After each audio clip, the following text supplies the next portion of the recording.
Vamos por favor en nuestras Biblias a Romanos capítulo 7.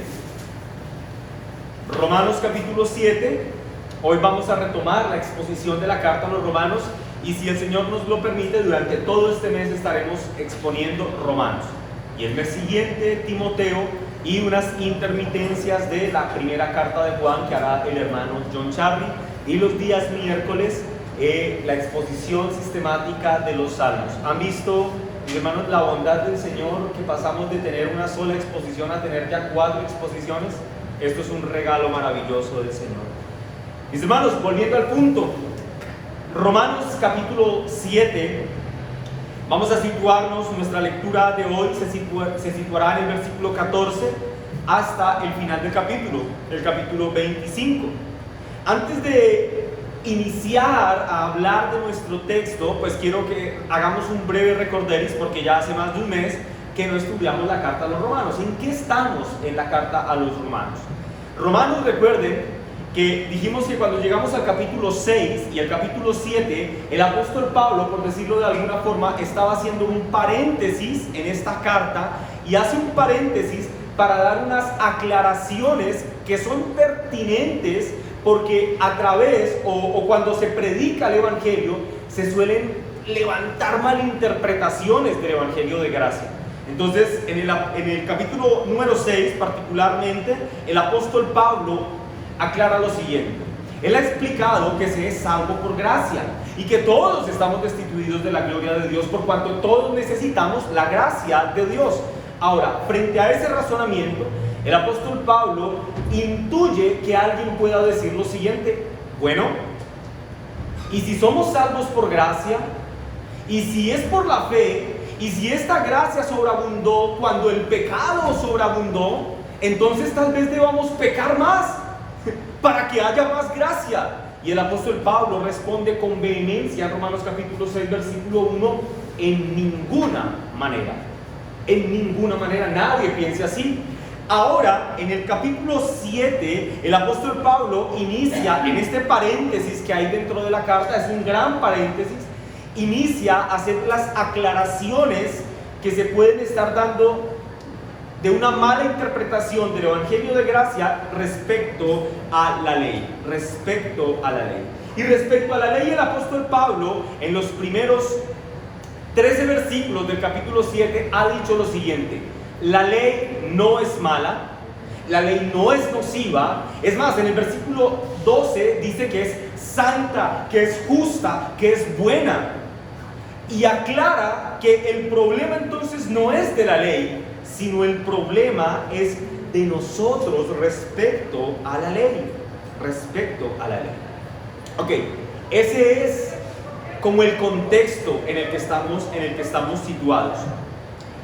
Algo que quiero resaltar de la exposición pasada, del versículo 7 al 13, que fue la exposición pasada, es que si ustedes observan con detalle, mis hermanos, en estos versículos, a lo largo de toda esta narrativa, todos los pronombres que se utilizan en este texto están en tiempo pasado. Yo fui, yo hice, dice el apóstol Pablo. Todo el tiempo habla en tiempo pasado.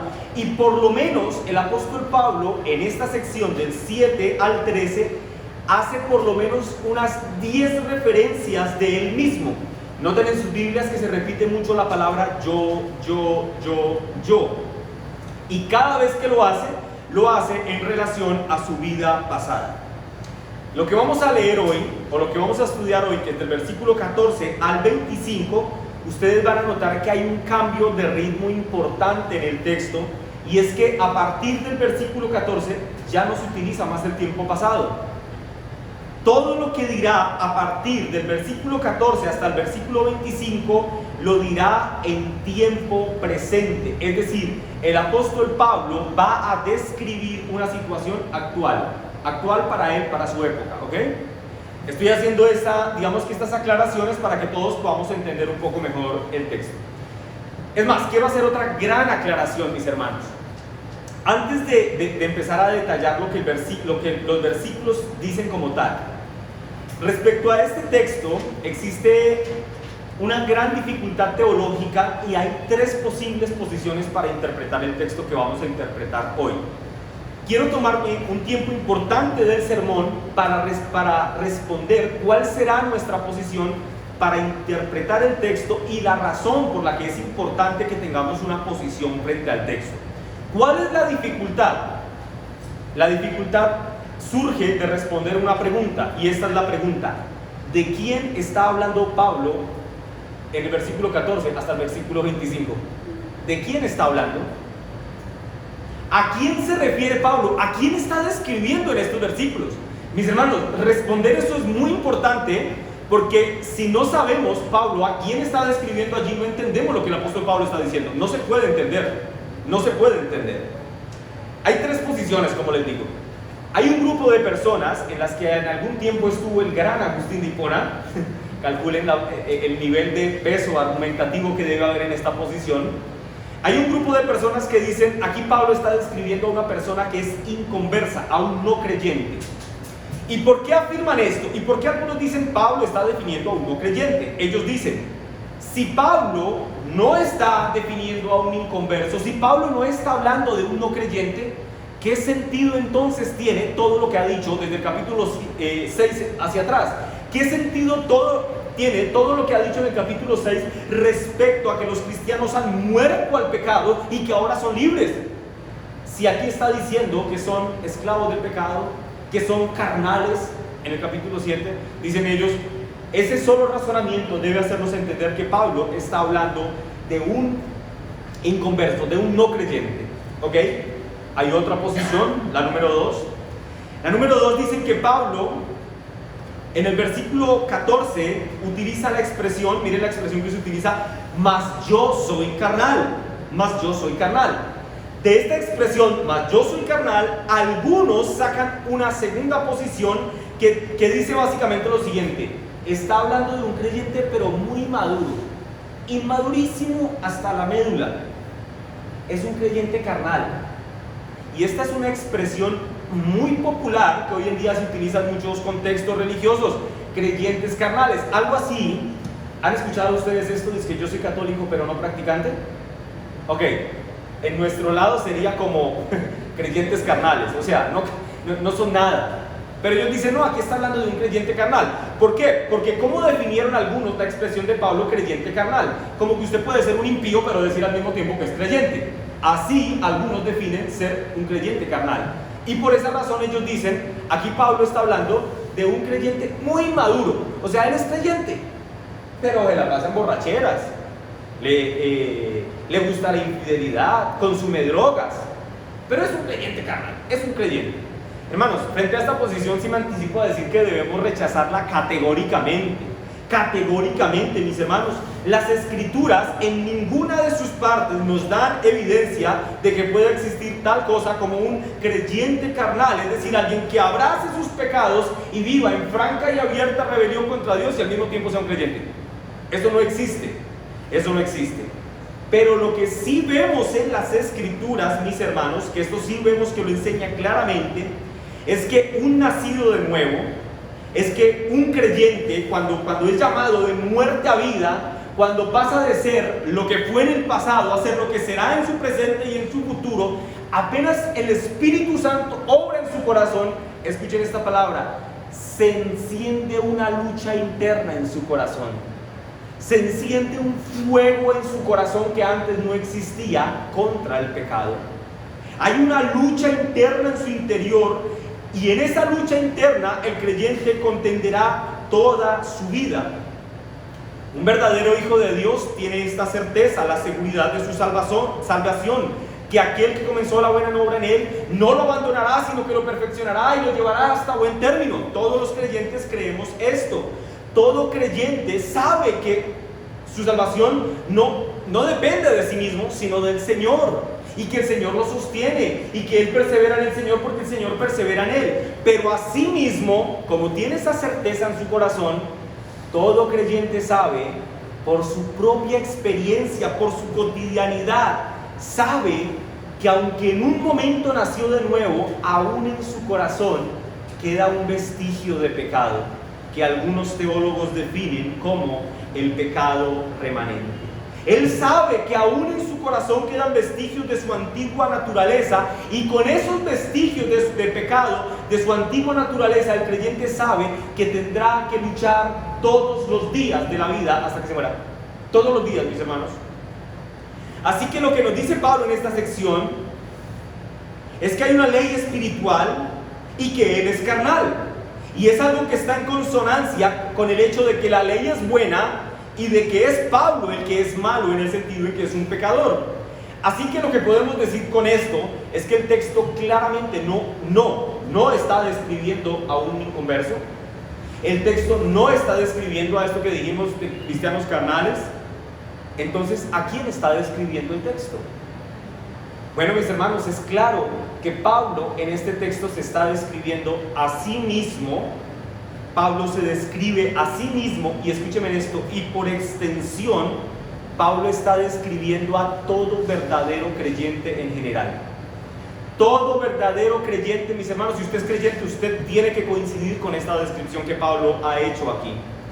Es más, los creyentes más maduros deben sentirse más identificados con esta descripción, porque en la medida en que maduramos más, esta madurez puede ser medida por la forma en que vemos el pecado. Entre más maduros, más claramente vamos a ver cuán horripilante es el pecado, mis hermanos. Así que aquí están todos los creyentes. Ustedes podrán notar que la persona descrita en los versículos 14 al 25, como lo leyó nuestro hermano Giancarlo, es alguien que odia el pecado, es alguien que desea hacer lo bueno, es alguien que en su interior se deleita en la ley de Dios, es alguien que lamenta profundamente sus pecados, y es alguien que da gracias a Dios por su liberación. Ahora, frente a ese panorama, creo, mis hermanos, que es imposible decir que estamos hablando de un inconverso en este texto. Comenta Juan Calvino sobre de quién se está hablando en este texto. Comenta lo siguiente: este texto describe con claridad, escuchen mis hermanos, la precisión de Calvino, cuán grande es la debilidad de los creyentes. Eso es lo que hace este texto. Este texto describe con claridad cuán grande es la debilidad de los creyentes, dice Juan Calvino. Entonces, lo que tenemos frente a nosotros, mis hermanos, esta es la tercera posición, que es la que nosotros adoptaremos, es que aquí se habla de un creyente, la descripción de un regenerado. Aquí lo que vemos es la descripción de un verdadero cristiano, que aunque es un verdadero cristiano, ciertamente tiene luchas de este lado de la eternidad. Y esto es así porque aún no está en el cielo. O sea, todos nosotros vamos a tener luchas. Como les dije hace un momento, durante algún tiempo el gran Agustín de Hipona, el gran teólogo por excelencia, tuvo la posición de que aquí se estaba hablando de un incrédulo. Pero tiempo después, Agustín de Hipona se tiene que retractar y públicamente pedir disculpas y decir: no, aquí no se está hablando de un incrédulo, aquí ciertamente Pablo se está describiendo a sí mismo y está describiendo a todo verdadero hijo de Dios. Frente a esta situación, Calvino, que es mucho tiempo después, comenta qué pasó con Agustín de Hipona. Y miren lo que dice Calvino de Agustín de Hipona. Dos grandes, un grande hablando de otro.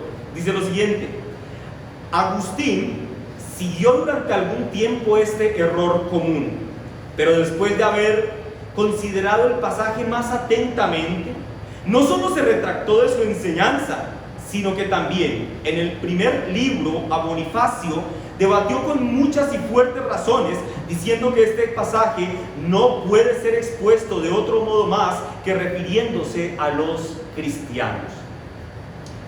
Y consideré, mis hermanos, importante hacer esta aclaración de que quedara entre nosotros muy claro de quién está hablando el texto, mis hermanos, porque entender que el texto está hablando de nosotros nos va a dar un mejor entendimiento del desarrollo del texto. Es decir, el propósito mío al explicarles de quién está hablando el texto es que usted logre caracterizarse con el texto o logre sentirse excluido del texto. Leamos versículo 14, mis hermanos. Leamos toda la sección hasta el 25.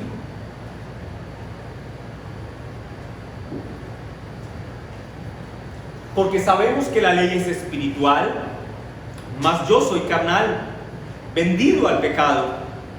Aquí cuando el apóstol Pablo habla vendido al pecado, no es como que me le vendí al pecado. Es más, la gramática del texto nos deja ver que Pablo se está lamentando como que algo le pasó. Es decir, Pablo está diciendo que lo vendieron al pecado, que hubo un tercero que lo vendió al pecado.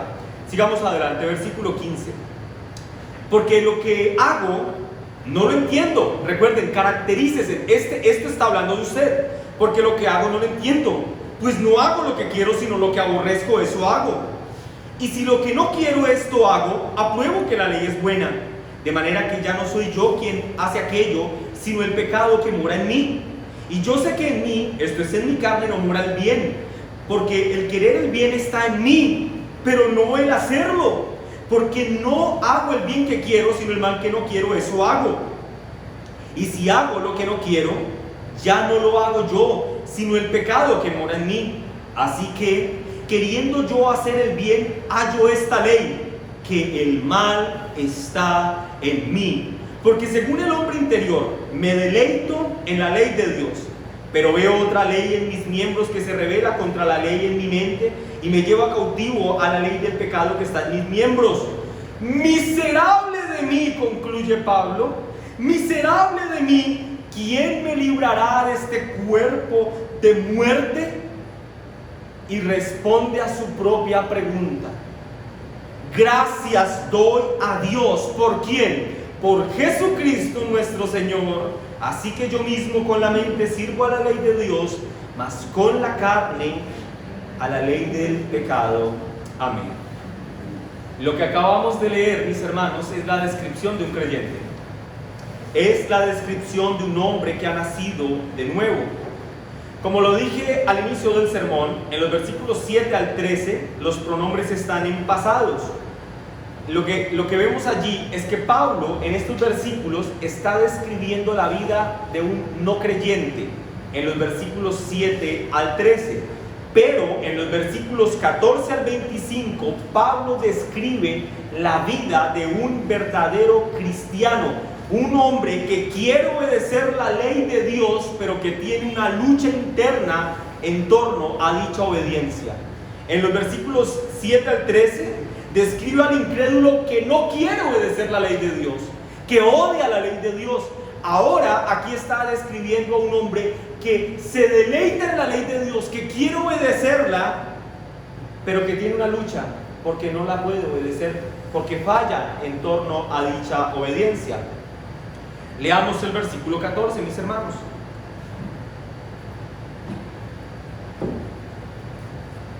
Porque sabemos que la ley es espiritual, mas yo soy carnal, vendido al pecado. Versículo 15. Porque lo que hago no lo entiendo, pues no hago lo que quiero, sino lo que aborrezco, eso hago. Noten, mis hermanos, que en su argumento inicial, lo primero que da por sentado el apóstol Pablo es que la ley de Dios no es mala. Es más, todo lo contrario, afirma que ella es espiritual, que ella es buena, y afirma de él que él es malo. Él dice respecto a la ley es espiritual, pero no puede decir lo mismo respecto a sí mismo. En el versículo 12 dijo lo siguiente: de manera que la ley a la verdad es santa y el mandamiento santo, justo y bueno, pero respecto a sí mismo, con profunda franqueza declara que él es carnal. La ley es buena, dice, pero yo soy carnal, dice el apóstol Pablo en este texto. Es importante, mis hermanos, hacer un refuerzo en esto que ya mencioné, y es que el apóstol Pablo ha dicho acá que él es carnal, pero ojo, no está diciendo que está en la carne, o que sea controlado por la carne, o que sea controlado por los deseos instintivos de su carne. No, él está diciendo que es carnal.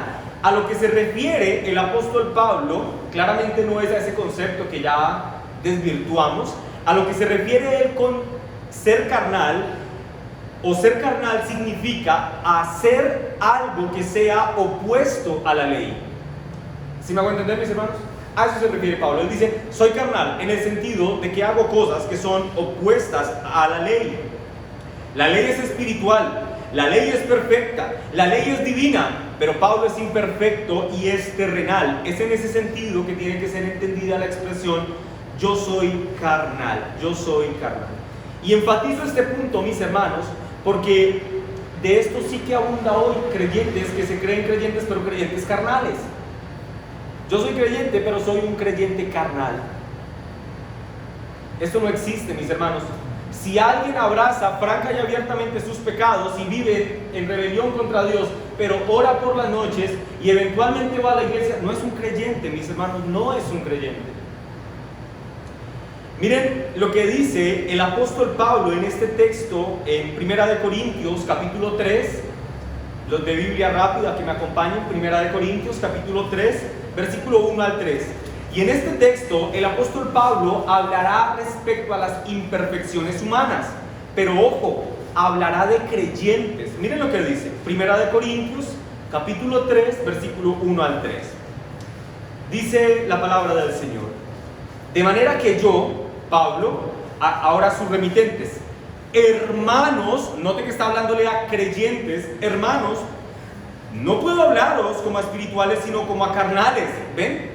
¿Ven la diferencia entre ser un impío y entre ser realmente un creyente? ¿Ok?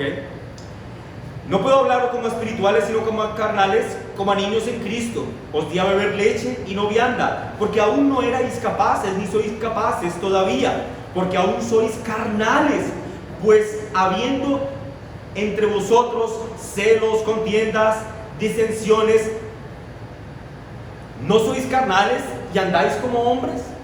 Lo que vemos aquí en este texto en particular, sí es la definición de la inmadurez de un grupo de creyentes. La iglesia en Corinto, mis hermanos, de hecho era una iglesia sumamente inmadura, y que el apóstol Pablo una y otra vez tiene que reprender, al punto que ellos llegan a decirle: bueno, ¿y quién es usted para decirnos lo que tenemos que hacer? Y el apóstol Pablo tiene que sacarle sus credenciales apostólicas para mostrarle quiénes eran ellos, y les dice: ustedes definitivamente son mis hermanos en la fe, pero son unos hermanos que me pulen la santificación. No, mentira, no les dice eso, pero creo que sí se la pulían al apóstol Pablo.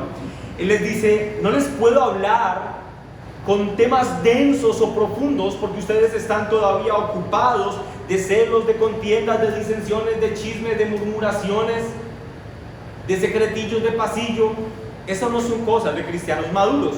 Lo que vemos entonces en este texto, mis hermanos, es la imperfección de los creyentes y cómo aún dentro de los creyentes claramente hay vestigios de su antigua naturaleza.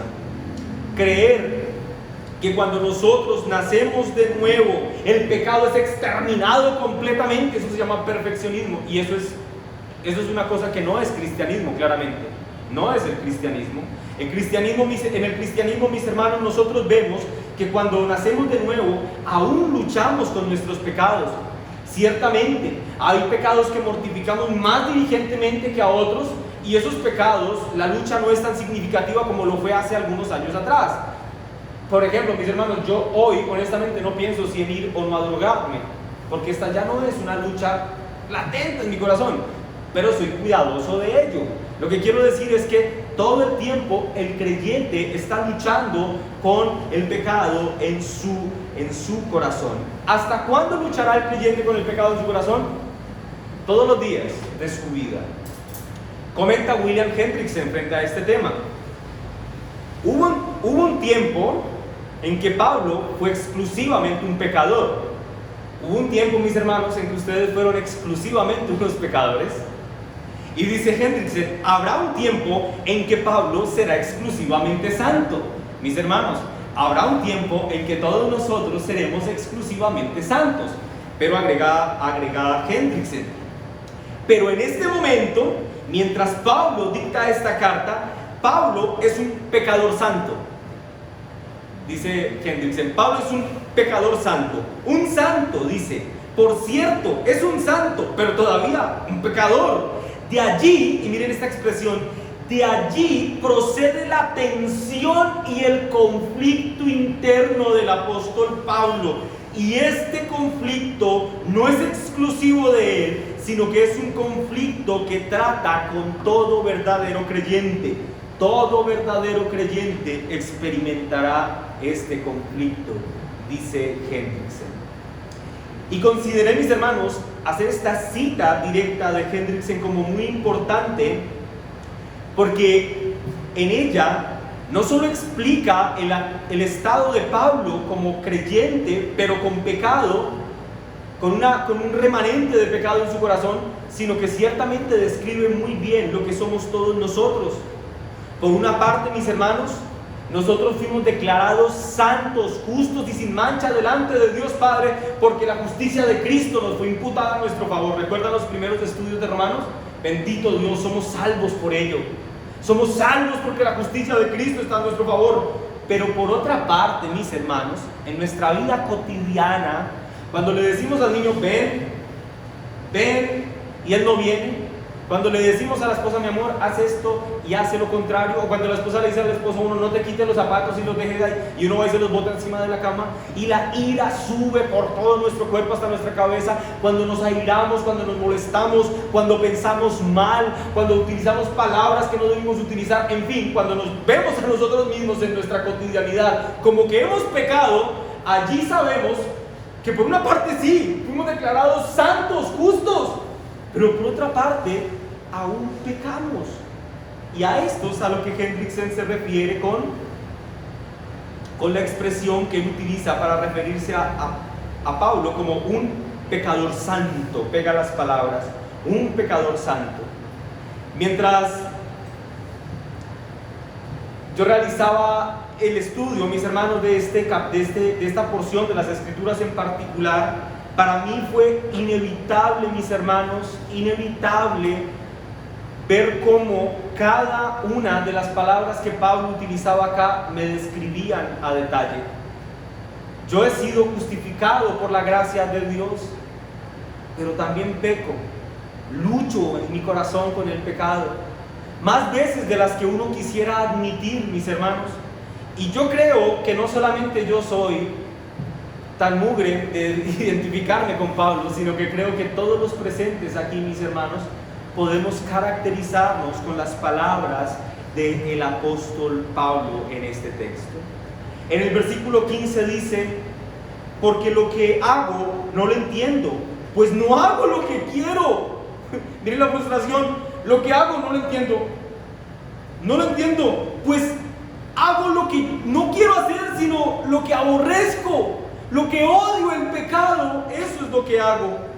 Es como si el apóstol Pablo, mis hermanos, en este texto nos presentara la imagen de un hombre que ha llegado al final del día, se ha sentado en su silla mecedora y allí desde su silla mecedora, dándose un descanso, trata de hacer un repaso de su día y de ver cuántas cosas ha logrado a lo largo de su vida y de este día, y después de analizar su día, queda completamente frustrado y disgustado consigo mismo. Este hombre en la silla de quien hablo podría decirnos, Dios ha hecho tanto por mí hoy, Dios me ha bendecido de tantas y de tan abundantes maneras en este día, y yo le he agradecido tan poco y de forma tan despiadada a Dios. Es más, este hombre podría decir, lo poco que he intentado hacer para glorificar el nombre de Dios con mis acciones y en gratitud por todo lo que ha hecho Él por mí, está contaminado por el pecado que hay en mí. ¿Ven el desagrado de este hombre? El verdadero creyente, mis hermanos, suele tener esta sensación en su corazón.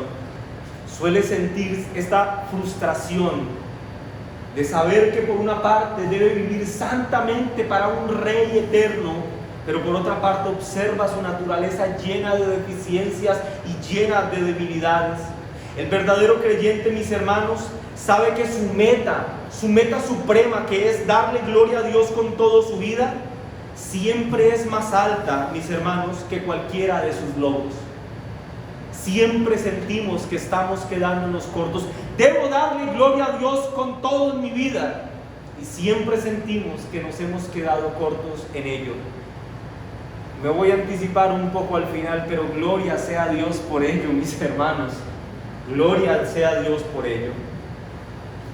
Así que en las palabras de Pablo debemos sentirnos caracterizados y junto con él debemos declarar, porque lo que hago no lo entiendo, pues no hago lo que quiero, sino lo que aborrezco, eso hago. Cuando un creyente peca, mis hermanos, él sabe que ha pecado contra un Dios santo. La conciencia se activa y le acusa de inmediato. La culpa entra como un río desbordado en su corazón y no queda lugar que no sea alcanzado por los caudales de la culpa. Cuando pecamos, mis hermanos, nos sentimos como ingratos, como malagradecidos, como inmerecedores de cualquier beneficio de parte de Dios. ¿Han sentido ustedes esa sensación, mis hermanos? Es más, voy a preguntarlo así: ¿la han sentido un par de cientos de miles de veces? Yo creo que sí. Yo creo que sí, mis hermanos. Pero alguien puede decir: pastor, yo nunca me he sentido así. Yo la verdad no lo puedo ya ahora mirar como antes, porque yo veo que usted es como muy pecador. Yo nunca he tenido esa lucha con el pecado. Yo no me siento de esa forma. Si tú piensas esto, al final del sermón tengo algo muy importante que decirte y te lo diré en ese momento. Versículo 16.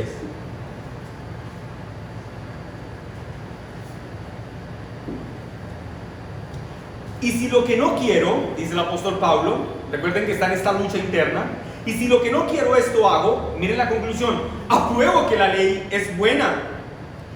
Después de hacer esta honesta observación de sí mismo, y desde luego de todos los creyentes, el apóstol Pablo concluye lo que es naturalmente concluible: que él tiene un problema, pero que la ley es buena, y si es buena, entonces debe obedecerse. Y aquí viene nuevamente este aspecto: la ley es buena y el problema está o radica en nosotros, quienes la desobedecemos. Si hago lo que es contrario a la ley, esto no quiere decir que la ley sea mala. Esta amargura que yo experimento en el corazón por pecar contra Dios no surge del hecho de que la ley sea mala, sino de mi propia naturaleza. Leamos el versículo 17 al 20. De manera que ya no soy yo quien hace aquello, sino el pecado que mora en mí. Miren el énfasis: el pecado que ¿qué? Mora en mí. Mora en mí. Y yo sé que en mí, esto es en mi carne, escuchen, no mora, o sea que hay algo que sí, ahora dice, no mora el bien, porque el querer el bien está en mí, pero no hacerlo. Porque no hago el bien que quiero, sino el mal que no quiero, eso hago. Escuchen el versículo 20. Y si hago lo que no quiero, ya no lo hago yo, sino el pecado que ¿qué? Que mora en mí. Lo que en esencia, mis hermanos, el apóstol Pablo describe o hace en estos versículos es ampliar la idea del versículo 16, y lo que hace aquí es expresar que él mismo no desea actuar en contra de la voluntad de Dios, pero lo hace. Y si lo hace, y si actúa en contra de la ley de Dios, él concluye entonces lo siguiente, y ojo, que los pecados que él comete deben ser esencialmente adjudicados no a él mismo, sino al pecado. Pastor, ¿qué acabas de decir? Esto suena muy extraño. Esto que acabo de decir hay que tomarlo con pinzas. ¿Cómo es esto? Pero que Pablo lo dice.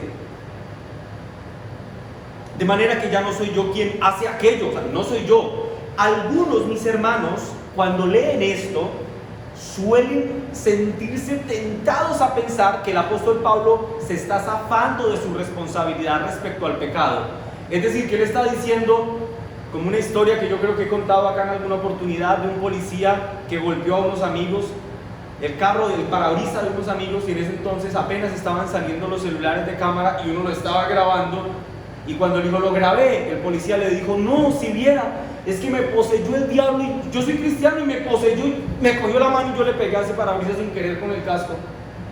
Pablo no está haciendo eso, mis hermanos. Pablo no está diciendo: pues yo qué culpa, yo estoy aquí queriendo hacer el bien y el pecado ¡pah!, me coge y me hace hacer lo contrario a la ley de Dios. No, mis hermanos. Noten que él utiliza la expresión mora en mí para referirse al pecado, y cuando se refiere al bien, él dice: este sí no mora en mí, pero el pecado mora en mí. Lo que hace Pablo es mostrar que el pecado en él es algo así como un intruso o como un usurpador perverso. En ese sentido, Pablo no se está zafando de su responsabilidad, mis hermanos, porque frente a la presencia de un perverso intruso, lo que se espera que haga cualquier persona racional es no permitir que permanezca allí. Y él sabe que él está permitiendo que esté allí. ¿Ven que no se está zafando de su responsabilidad? Ok, comenta Hendricks en lo siguiente: esta pecadora naturaleza humana llamada aquí y en otros lugares la carne, la verdadera culpable, la verdadera transgresora, es en ese perverso advenedizo que mora con Pablo en la propia casa de él, en su alma, el que causa toda esta iniquidad. Es este intruso el que con tanta frecuencia hace imposible que Pablo haga lo bueno que desea hacer. Pero noten, no se está zafando de su responsabilidad. Versículo 21, mis hermanos: así que queriendo yo hacer el bien, hallo esta ley, que el mal está en mí. Ahora, ojo, cuando él dice hallo esta ley, no se está refiriendo a la ley de Dios, a la ley de los 10 mandamientos. Es como que está diciendo, cuando trato de hacer el bien, me encuentro siempre con este mismo patrón de comportamiento del pecado. Encuentro que siempre pasa lo mismo. Lo que hace Pablo en el versículo 21, por decirlo de alguna forma, mis hermanos, es hacer un resumen de todo lo que ha dicho desde el versículo 14 hasta el versículo 20.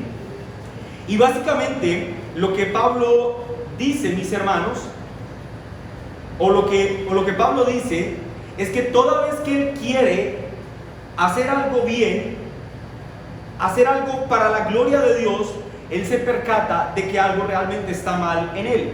Es como si el apóstol Pablo, mis hermanos, en este pasaje nos estuviera, piensen en esta ilustración, nos estuviera mostrando a un soldado que está escondido entre las ramas, esperando a que el soldado del bando enemigo cierre sus ojos por un instante para descansar, para darle beneficio a su cuerpo, para darle el bien del descanso. Y cuando él trate de descansar, inmediatamente este otro soldado saldrá para acabar con él. Dicho de otra forma, lo que Pablo describe aquí es al pecado como alguien que observa al creyente con detenimiento para ver si tiene alguna buena intención y de inmediato salir al paso, interrumpir la buena intención y transformarla en algo pecaminoso. Pensamientos, iniciativas, obras sociales, allí sale el pecado y hace de esto algo opuesto a la ley de Dios, algo que contradiga la santa ley de Dios.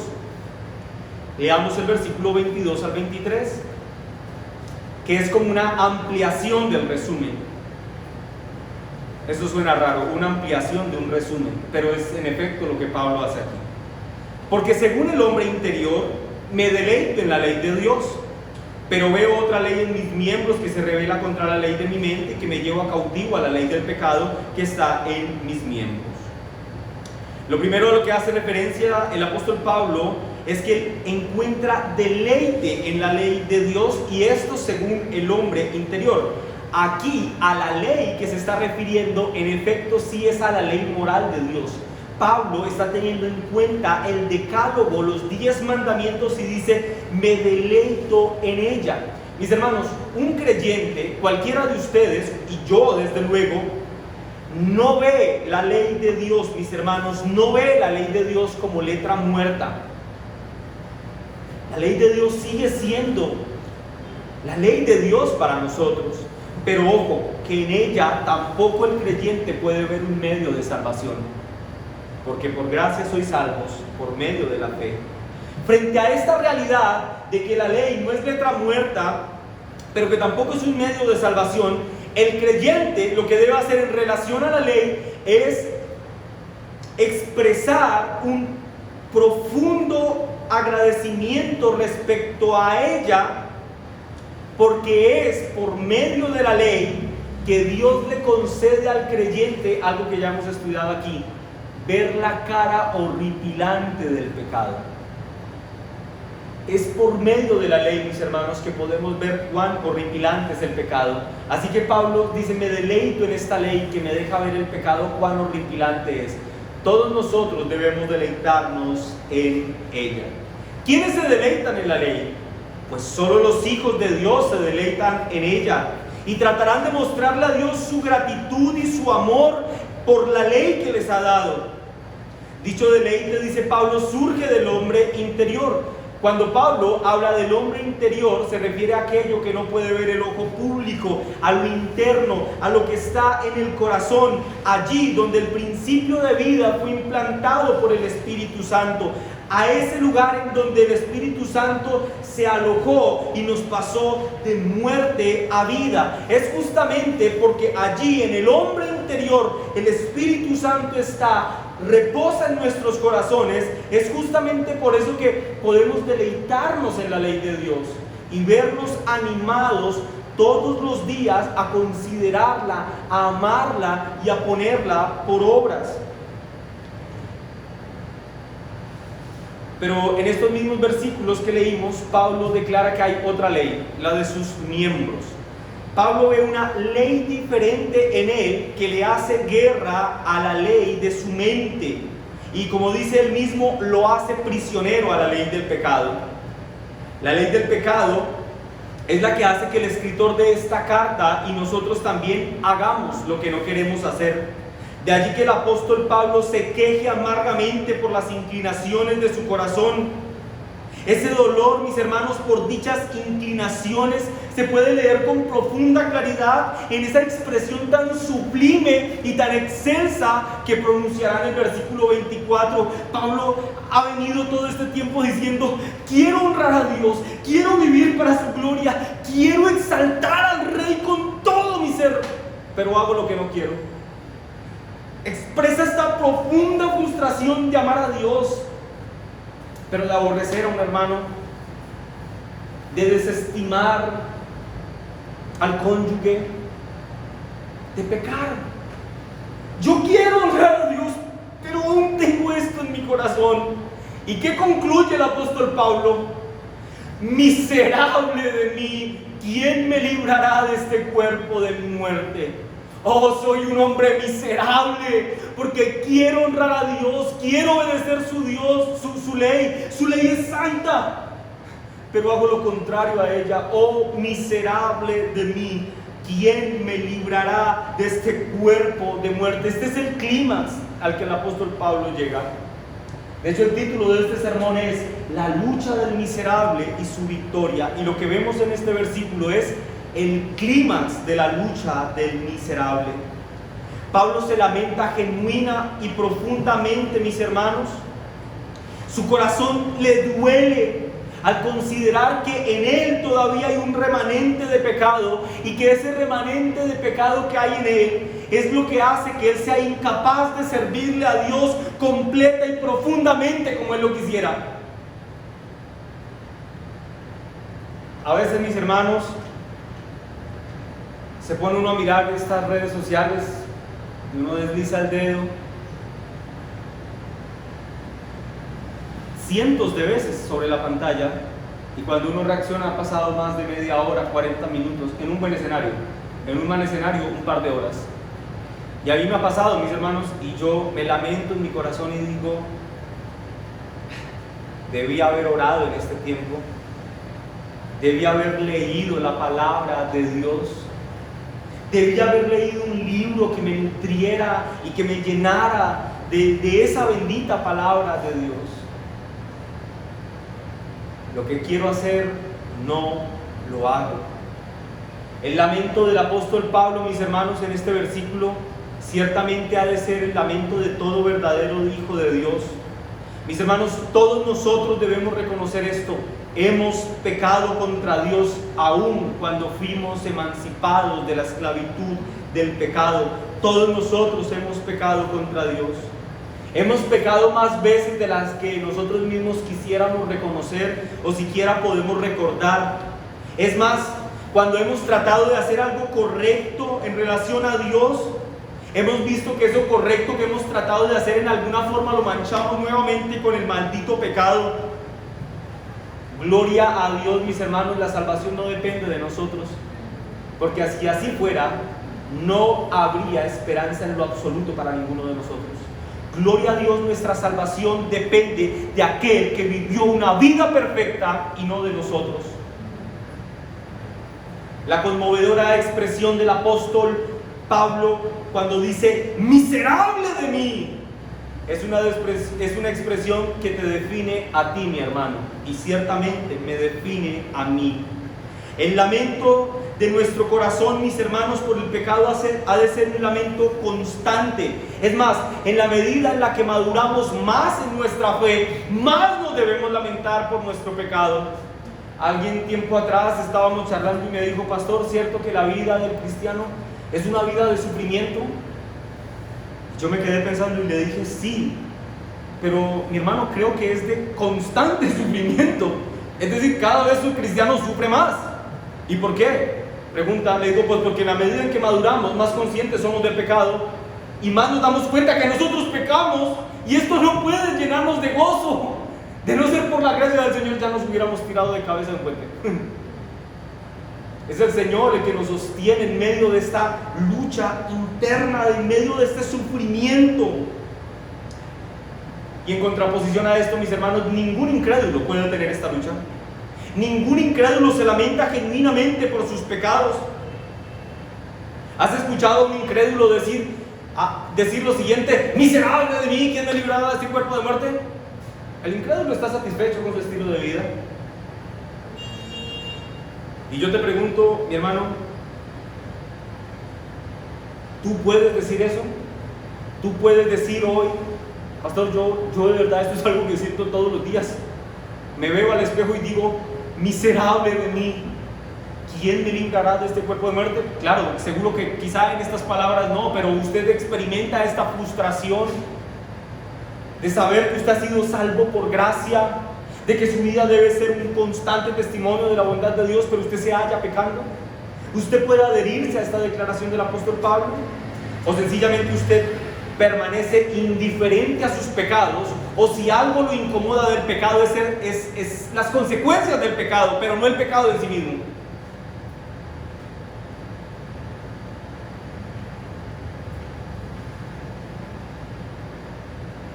Pablo habla de su condición y de la de todo verdadero hijo de Dios.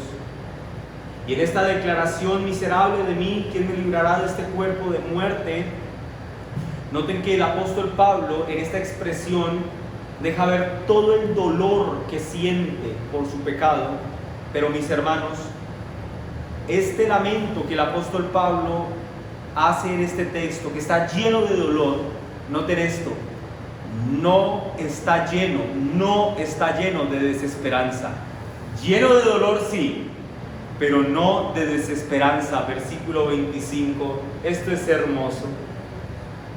Gracias doy a Dios. Oh, mis hermanos, esto es maravilloso. Gracias doy a Dios. ¿Por quién? Miren la respuesta: ¿quién me librará de este cuerpo de muerte? Por Jesucristo nuestro Señor. Por Jesucristo nuestro Señor. Y concluye: así que yo mismo con la mente sirvo a la ley de Dios, más con la carne a la ley del pecado. El apóstol Pablo en esta declaración, mis hermanos, habla de su victoria, la lucha del miserable. Oh, miserable de mí. Y su victoria, que es en Cristo que somos librados de este cuerpo de muerte. El apóstol Pablo nos lleva a saber que la victoria del creyente tiene una proyección futura. Él pregunta: ¿quién nos librará de este cuerpo de muerte? Y responde: Jesucristo el Señor. Él sabe que los estragos del pecado aún están en nuestro corazón, pero Él sabe también, y así lo afirma, que Cristo nos libra de ello. Pablo afirma en este texto, mis hermanos,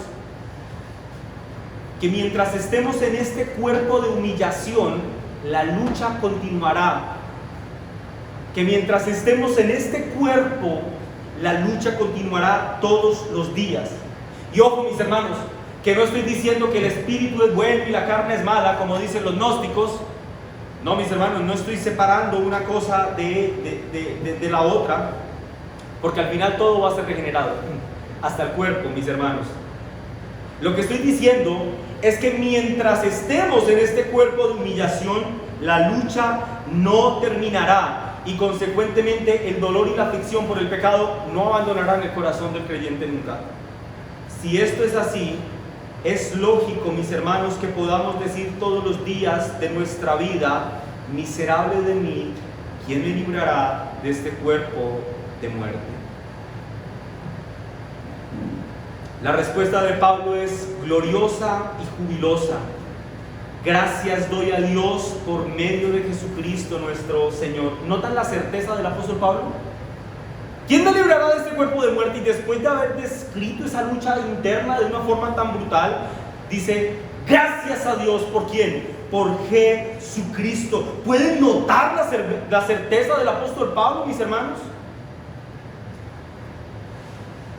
Pablo sabe, mis hermanos, y nos lo está comunicando a nosotros, inspirado por el Espíritu Santo, que cuando un creyente muere, el creyente gana. Y gana porque estará con el Señor, mis hermanos, y no hay ninguna otra cosa mejor en el mundo que estar con Cristo.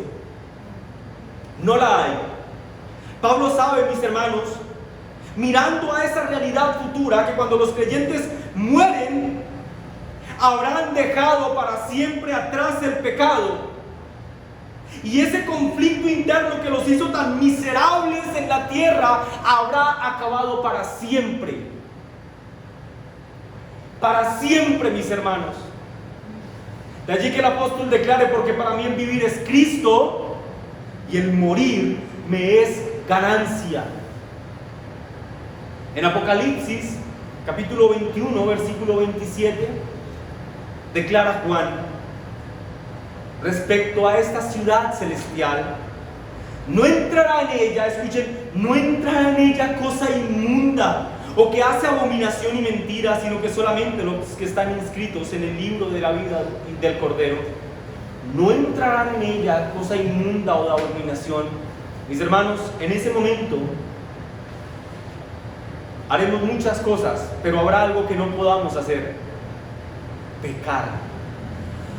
¿Pueden ustedes imaginarse una vida en la presencia misma de Dios sin pecar? Esto es glorioso, mis hermanos. Esto es glorioso. Allí mismo en el versículo 4 declara Juan respecto a lo que ocurrirá con los creyentes. Noten que la vida del creyente es un constante dolor a causa del pecado. Ahora miren lo que declara Apocalipsis 21:4: enjuagará Dios toda lágrima de los ojos de ellos. ¡Wow! Y ya no habrá muerte, ni habrá más llanto, ni clamor, ni dolor, porque las primeras cosas pasaron. Y el versículo 7 dice: el que venciere heredará todas las cosas. El que luchare todos los días de su vida contra el pecado heredará todas las cosas. Y yo seré su Dios, y él será mi hijo. ¡Wow! Esto es impresionante, mis hermanos. Esta es la victoria de los creyentes. Esta es nuestra victoria. Que aunque nos atragantemos con el dolor aquí en la tierra, ciertamente, mis hermanos, un día los amorosos brazos de Cristo nos envolverán contra su torso, dándonos un caluroso y tierno abrazo. Y a partir de ese momento no habrá dolor. Y la filiación que tenemos por el pecado se acabará por siempre y para siempre, mis hermanos. Muchos de nosotros, y lo hablábamos el miércoles en el culto de oración, temen o tememos a las locuras de los dirigentes mundiales. ¿A quién va a oprimir el botoncito primero? Ese temor, mis hermanos, se desprende justamente de esa naturaleza pecaminosa que hay en nuestro corazón. Pero mi amado hermano, recuérdate una y otra vez, cuando el temor toque la puerta, por una enfermedad, por una situación económica difícil, por la frustración, por el pecado en sí mismo, como lo hemos estado hablando hoy, o por si uno le bota una bomba primero al otro, recuérdate siempre esta frase, mi hermano: pero gracias a Dios por medio de Jesucristo nuestro Señor. Nuestra gratitud hacia Dios, mis hermanos, por Cristo. El apóstol Pablo dice Jesucristo, refiriéndose al Salvador ungido, al Rey soberano que es dueño de todas las cosas. Gracias porque Él nos librará de este cuerpo de muerte. Un día, mis amados hermanos, tengan confianza, esto pasará. Seremos librados de este conflicto interno que parece interminable. Un día terminará. Y terminará, mis hermanos, en virtud de aquella obra perfecta realizada por Cristo en la cruz. Qué glorioso será aquel día.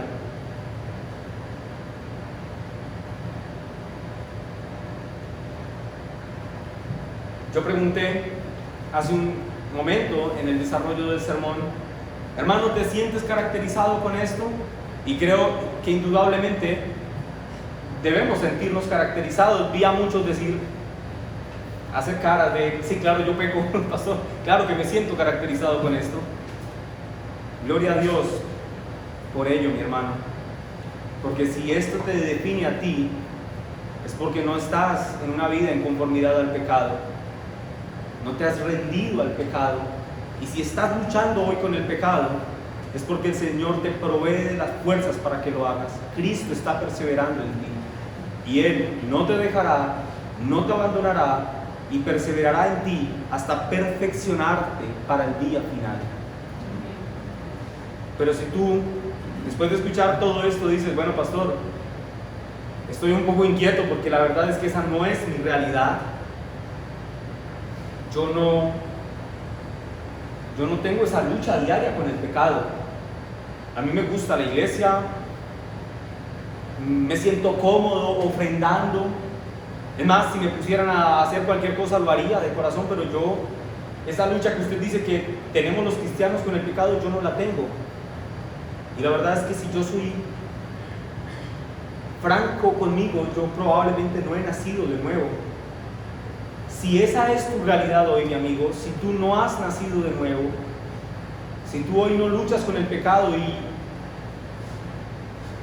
llevas una vida disoluta y de franca y abierta rebelión contra Dios y de práctica de pecado, yo te animo a que leas, mis hermanos, y tú, mi amigo, lee conmigo el versículo 1 del capítulo 8.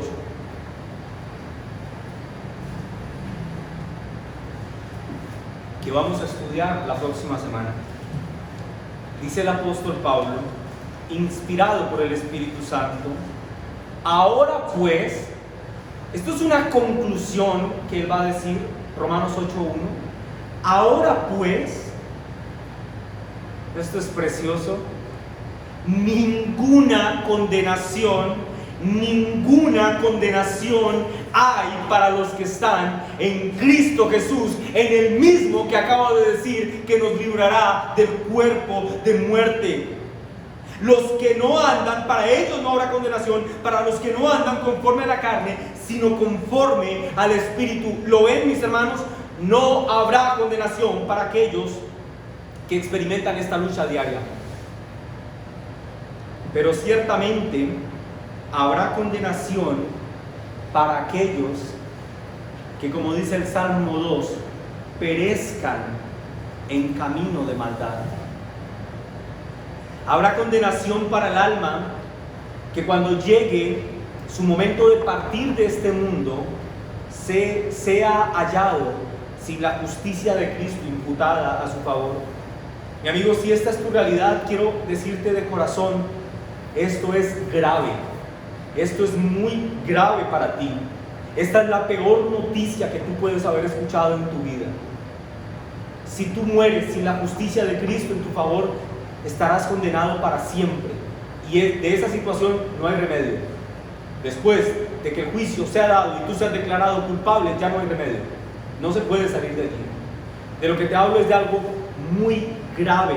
Es la peor noticia que tú hayas escuchado, pero también quiero darte la mejor noticia que nunca antes hayas escuchado. Que si tú hoy, aprovechas hoy, este día, y vienes en arrepentimiento y fe, genuino arrepentimiento y fe, no importa si tú dices, llevo 50 años en la iglesia, si tú no te has arrepentido genuinamente delante del Señor, lo que dice el versículo 1 de Romanos capítulo 8 no es para ti. Así que te animo a que vengas en arrepentimiento y fe delante del Señor. Ven delante de aquel que enjuagará las lágrimas, que limpiará tu rostro, que quitará el dolor de tu corazón por siempre y para siempre. Mi amigo, no dejes pasar este día. Ven y disfruta del día del arrepentimiento y de la fe. Ven y gózate en la ley de Dios. Ven y ve cómo Cristo te fortalece para que des una lucha frentera contra el pecado. En estos días hablaba con un hermano en la fe que me decía que su papá llevaba, para cuando él cuenta esta historia, 20 años pastoreando la iglesia, 20 años como ministro ordenado. Y mientras leía la carta a los romanos, el Señor tocó su corazón y nació de nuevo. Mis hermanos, si hay alguno entre nosotros que no haya nacido de nuevo, yo le suplico de corazón que no tenga en menos estas palabras, que hoy sea el día del arrepentimiento y la fe. Clamemos al Señor por ello, mis hermanos. Amén. Amén. Padre, te damos gracias, te bendecimos y te alabamos, Rey. Nosotros, al observar nuestra propia vida, considerar las inclinaciones pecaminosas de nuestro corazón, debemos gritar con desespero con el apóstol Pablo: oh miserable de mí, ¿quién me librará de este cuerpo de muerte? Todos nosotros, Señor, los que hemos creído, hemos experimentado esto muchas veces en nuestra vida, pero sabemos que la declaración de Pablo no estaba acompañada de desesperanza.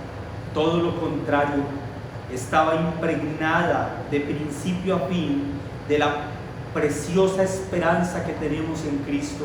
Por eso también con Pablo declaramos: doy gracias a Dios por Jesucristo nuestro Señor. Amén y amén.